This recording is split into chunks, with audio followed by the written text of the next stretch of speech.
Hello students, तो हम लोगों ने लास्ट क्लास में ट्रिग्नोमेट्रिक फंक्शन काफी डिटेल में पढ़ लिया था, कंप्लीट हो गया था अपना ट्रिग्नोमेट्रिक फंक्शन। और मैंने आपसे बोला था कि नेक्स्ट लेक्चर में हम लोग complex number and quadratic equation पढ़ेंगे।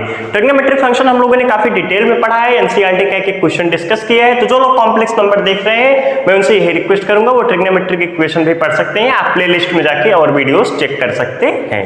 तो चलिए आज हम लोग स्टार्ट करेंगे कॉम्प्लेक्स नंबर, एक नए एनर्जी के साथ, एक नए टाइम के साथ। तो मैं यही एक्सपेक्ट करूंगा आप लोगों से कि आप लोग भी कॉम्प्लेक्स नंबर बहुत टफ लगता है, बहुत लोगों को ऐसा लगता है कि कॉम्प्लेक्स नंबर बहुत टफ चैप्टर है या फिर बहुत डिफिकल्ट है, इसके क्वेश्चंस लगते नहीं है। ऐसा कुछ नहीं है, कॉम्प्लेक्स नंबर बहुत इजी चैप्टर है, कुछ नहीं है, बिल्कुल बेसिक कॉन्सेप्ट अगर आप लोग को क्लियर होंगे तो आप लोग क्वेश्चन कर ले जाएंगे। तो चलिए आज हम लोग स्टार्ट करते हैं अपना नया चैप्टर कॉम्प्लेक्स नंबर। मैं आपसे पहले कुछ बेसिक बातें पूछूंगा वो आप लोग बताएंगे। अगर मैं आप लोगों से पूछूं x² - 1 = 0, इसके रूट्स बताइए, तो आप लोग क्या क्या बताएंगे? x² - 1 = 0, इसके दो रूट हैं, x - 1 x + 1 = 0। तो x क्या आ गया? x = 1 और x = -1, यही तो होगा। x² - 1 = 0, इसके दो रूट्स होते हैं, रूट्स मतलब जो इसको सेटिस्फाई करे, x = 1 और x = -1, दो रूट इसके आ गए। अगर मैं आपसे पूछूं x² + 1 = 0, x² + 1 = 0, इसके क्या क्या रूट्स होंगे? तो आप लोग क्या करेंगे? x² = -1, x² = -1 आ जाता था तो आप लोग क्या करते थे? कॉपी पेन बंद करके भाग जाते थे कि x² = -1 आ गया, पॉसिबल ही नहीं है, किसी का स्क्वायर नेगेटिव कैसे हो सकता है, आप लोग सॉल्व करना ही छोड़ देते थे। यही होता था ना, x² = -1 आते ही क्या करते थे? कॉपी पेन बंद करके बैठ जाते थे, भाई ये इमेजिनरी आ गया, अब तो ये नहीं होगा। चलिए समझिए, इस चैप्टर में हम लोग इसी के बारे में पढ़ेंगे। x² = -1, इसके रूट्स होते हैं लेकिन रियल रूट्स नहीं होते हैं, इमेजिनरी रूट्स होते हैं। कैसे रूट्स होते हैं? इमेजिनरी रूट्स होते हैं, ध्यान से सुनिएगा।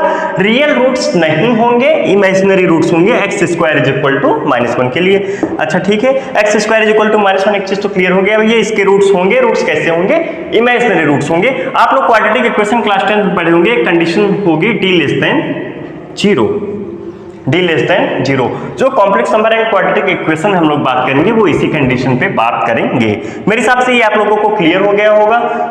चलिए आइए कुछ बेसिक बातें कर लेते हैं कॉम्प्लेक्स नंबर। अब आप लोग को मेरे हिसाब से चैप्टर की क्लियरिटी हो गई होगी। इस चैप्टर में हम लोग क्या पढ़ने वाले हैं? इस चैप्टर में हम लोग पढ़ेंगे नेगेटिव नंबर का स्क्वायर रूट किस तरीके से लेते हैं। चलिए देखते हैं। आपका जो रूट ऑफ -1 होता है, पहले ये देखिए, रूट ऑफ -1 जो होता है, रूट ऑफ -1, इसे हम लोग क्या बोलते हैं? आयोटा। आयोटा को डिनोट करते हैं आई से। आप लोग ये भी जानते हैं रूट में जो है नेगेटिव नंबर नहीं हो सकता है, बिल्कुल सही बात है। आप लोग जो पढ़े थे बिल्कुल सही है, मैं गलत नहीं पढ़ा रहा हूं, मैं सही पढ़ा रहा हूं। आप लोग कुछ हम नया सीखेंगे। रूट में -1 क्या होता है? आयोटा। रूट के अंदर अगर -1 लिखा है जिसको हम लोग क्या बोलेंगे? आयोटा। ये फिर ऐसे बोलिए, आयोटा की जो वैल्यू होती है रूट ऑफ -1 होती है। अगर मैं आपसे पूछूं आयोटा स्क्वायर कितना होगा? आयोटा स्क्वायर, इस तरफ आपने स्क्वायर किया, जब इस तरफ आप स्क्वायर करेंगे तो रूट हट जाएगा, तो क्या हो जाएगा? -1 हो जाएगा। अगर मैं आपसे पूछूं आयोटा क्यूब, आयोटा बेसिकली आपका क्या होता है? आयोटा आपका वो होता है, इमेजिनरी नंबर है आयोटा जो बेसिकली हम लोग डिनोट करते हैं, रूट ऑफ -1 को हम लोग बोलते हैं आयोटा। इसी की हेल्प से जो है हम लोग कॉम्प्लेक्स नंबर में पढ़ते रहेंगे, जो क्वेश्चन सॉल्व करेंगे वो इसी की हेल्प से लगेगा। आयोटा क्यूब क्या होगा? आयोटा स्क्वायर इंटू आयोटा, यही तो होगा। आयोटा क्यूब क्या होगा? आयोटा स्क्वायर इंटू आयोटा, ये आयोटा क्यूब है तो लिखा हुआ है। आयोटा स्क्वायर कितना होता है? -1, आप इसको आयोटा ही रहने दीजिए, आयोटा क्यूब। तो ये कितना हो जाएगा? -1 इंटू आयोटा माइनस आयोटा, क्या आ गया आपका? आयोटा क्यूब आ गया। अगर मैं आपसे पूछूं आयोटा की पावर 4, आयोटा की पावर 4 ऐसे लिख सकते हैं क्या? आयोटा का स्क्वायर का होल स्क्वायर, ये स्क्वायर है, आयोटा का स्क्वायर का होल स्क्वायर। आयोटा का स्क्वायर कितना होता है? -1 का whole square is equal to iota की पावर 4। आयोटा की पावर 4 कितना हो गया? 1। आयोटा की पावर 4 कितना हो गया? 1। मेरे हिसाब से आप लोग समझ गए होंगे, मैं यहां लिख दे रहा हूं समराइज फॉर्म में। आयोटा कितना होता है? Root of -1। आयोटा स्क्वायर कितना होता है? -1। आयोटा क्यूब कितना होता है? Minus iota. आयोटा की पावर 4 कितना होता है? 1। ये आपका क्या है, power of iota, power of iota. अब आप लोग जो है इसी की हेल्प से बाकी आयोटा जो है निकाल सकते हैं। अगर मैं आपसे पूछूं आयोटा की पावर 8, आयोटा की पावर 8 क्या होगा, आयोटा की पावर 4 का होल स्क्वायर। आयोटा की पावर 4 कितना होता है 1 का होल स्क्वायर कितना हो जाएगा 1। अगर मैं आपसे पूछूं आयोटा की पावर 12 तो क्या लिखेंगे आप लोग, आयोटा की पावर 4। अगर मैं आपसे पूछूं आयोटा की पावर 12, आप लोग क्या करेंगे, ऐसे करिए, आयोटा की पावर होल 4 पावर 3 कितना हो जाएगा, आयोटा की पावर 4 कितना होता है 1 का होल क्यूब कितना हो जाएगा 1।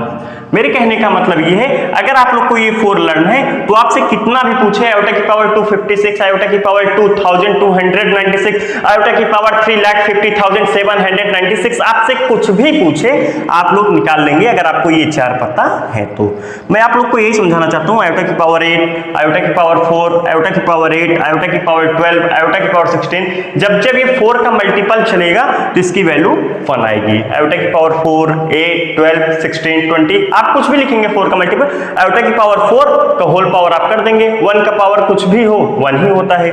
मैं आप लोग को ये समझाना चाहता हूं। चलिए अब हम लोग इस पे कुछ क्वेश्चन करेंगे तो हम लोग को क्लियरिटी होगी। चलिए कुछ क्वेश्चन करते हैं। आप लोगों के NCERT, R S. Agarwal, R D. Sharma, NCERT exemplar, आप लोग जो भी सॉल्व करते होंगे ऐसे छोटे छोटे क्वेश्चंस मिल जाएंगे। चलिए देखिए, आयोटा की पावर 6 कितना होगा। अब आप लोगों को लिखना आना चाहिए बस। आयोटा की पावर 6 को आपको किस में ब्रेक करना है, 4 की पावर मल्टीपल्स में ब्रेक करना है। अच्छा आप लोग देखिएगा, इसको हम लोग ऐसे लिख सकते हैं क्या, आयोटा 4 × 1 + 2, 4 × 1 4, 4 + 2 6। तो आप इसको ऐसे लिख लीजिए, आयोटा की पावर 4 × आयोटा की पावर 2।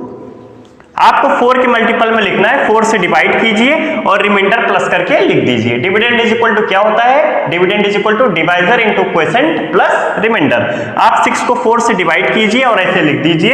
अब रिमाइंडर आपका जो होगा कितना है, आयोटा की पावर 4 कितना हो जाएगा, आयोटा की पावर 4 हो जाएगा 1, आयोटा स्क्वायर कितना हो जाएगा -1, तो इसकी वैल्यू कितनी आ गई -1। अब आप इसको भी ऐसे लिखेंगे, आयोटा की पावर 135 को आप कैसे लिख सकते हैं, 135, आयोटा की पावर 135 को आप कैसे लिखेंगे, चलिए बोलिए।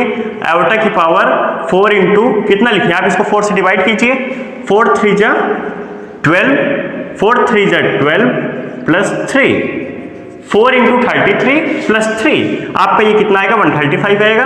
अच्छा आप लोग इसको ऐसे लिख सकते हैं क्या, आयोटा की पावर 4 33, आयोटा की पावर 3, वही तो लिखा है, आयोटा की पावर 4 × 33 हमने ऐसे लिख दिया। अच्छा आप लोग को ये पता है कि नहीं, जब ये दोनों प्रोडक्ट में होते हैं, बेस सेम होता है तो पावर ऐड होती है। जब बेस सेम होता है मल्टीप्लाई में पावर्स क्या हो जाती हैं, ऐड हो जाती हैं। हमने इसी का वाइस वर्सा लगाया है, अगर पावर ऐड है तो हमने बेस सेम करके डिफरेंट प्रोडक्ट फॉर्म में लिख दिया है। तो ये कितना हो जाएगा, आयोटा की पावर 4 1 की पावर 33, कोई मतलब नहीं है, into iota cube. Iota cube कितना होता था बोलिए, 1 की पावर 33 तो 1 हो जाएगा। आयोटा क्यूब कितना होता था, माइनस आयोटा, तो ये कितना हो जाएगा आपका माइनस आयोटा। सेम ऐसे ये भी होगा आपका, आयोटा की पावर -58 है, पहले आप इसको 1 में लिख लीजिए, 1 आयोटा की पावर 58। मेरे हिसाब से ये सबको लिखना आता होगा, अगर पावर नेगेटिव है तो 1 करके लिखते हैं, पॉजिटिव हो जाता है। अब आप लोग आयोटा की पावर 58 निकालिए, चलिए बोलिए, आयोटा की पावर 58 कितना हो जाएगा, आयोटा की पावर 4 × कितना करें, आप लोग बोलेंगे, बोलिए 4 × कितना करूं मैं, 4 × कितना करूं, 14 कर दो, 14 या 15, क्या 14, बहुत बढ़िया। 4 × 14 + 2 लिख सकते हैं ना, 4 × 14 कितना हो जाएगा 56, 56 + 2 कितना होगा 58, आयोटा की पावर 58 ही तो लिखा है। अब आप इसको ऐसे लिख लीजिए, आयोटा की पावर 4 × 14 आयोटा स्क्वायर। अच्छा ये कितना हो जाएगा, ये हो जाएगा 1, आयोटा स्क्वायर कितना हो जाएगा -1, तो ये कितना आ जाएगा -1। ये आपका क्या आया है, आयोटा की पावर 58 आया है -1, आयोटा की पावर 58 ये आपका आया है -1। आपको निकालना क्या है, आयोटा की पावर -58 मीन्स 1 आयोटा की पावर 58, तो 1 आयोटा की पावर 58 कितना हो जाएगा 1 -1, दैट इज -1। ये आपका आंसर होगा। अगर आप लोग ये करेंगे 1 अपॉन -1। इस केस में मान लीजिए अगर आपका सेम आ रहा है, और भी केसेस बनेंगे जहां आपका डिफरेंट आएगा, क्योंकि 1 इंटू -1 कितना होता है आपका -1, 1 अपॉन -1 कितना हो जाएगा, -1 ही हो जाएगा। इस केस में आपका सेम आ जा रहा है आयोटा की पावर 58 और 1 अपॉन आयोटा की पावर 58, कुछ केसेस में आपके डिफरेंट आएगी। मेरे हिसाब से ये क्वेश्चन आप लोग को क्लियर हो गया होगा। कॉन्सेप्ट यही है, आपको 4 के मल्टीपल में ब्रेक करना है, क्योंकि आयोटा की पावर 4 कितना होता है, 1 होता है। जो आपका रिमाइंडर आएगा आयोटा उसी की वैल्यू निकालेगा। जैसे इसमें इस केस में आप देखेंगे आयोटा स्क्वायर, इसको आप भूल जाइए, आयोटा स्क्वायर कितना होगा -1, आयोटा क्यूब कितना होगा माइनस आयोटा, कहां गया आयोटा स्क्वायर कितना होगा -1। मेरे हिसाब से ये क्वेश्चन आप लोगों को क्लियर है। अब नेक्स्ट लेक्चर में हम लोग बात करेंगे इसके आगे। मैं वीडियो आप लोग को इसलिए सिर्फ और सिर्फ छोटा छोटा बना रहा हूं ताकि आप लोग को बोरिंग न लगे और ज्यादा से ज्यादा समझ में आए। अगर आप लोग को कहीं भी कुछ समझ नहीं आ रहा है तो आप लोग कमेंट बॉक्स में पूछ सकते हैं। चलिए मिलते हैं नेक्स्ट वीडियो में। Okay, thank you class.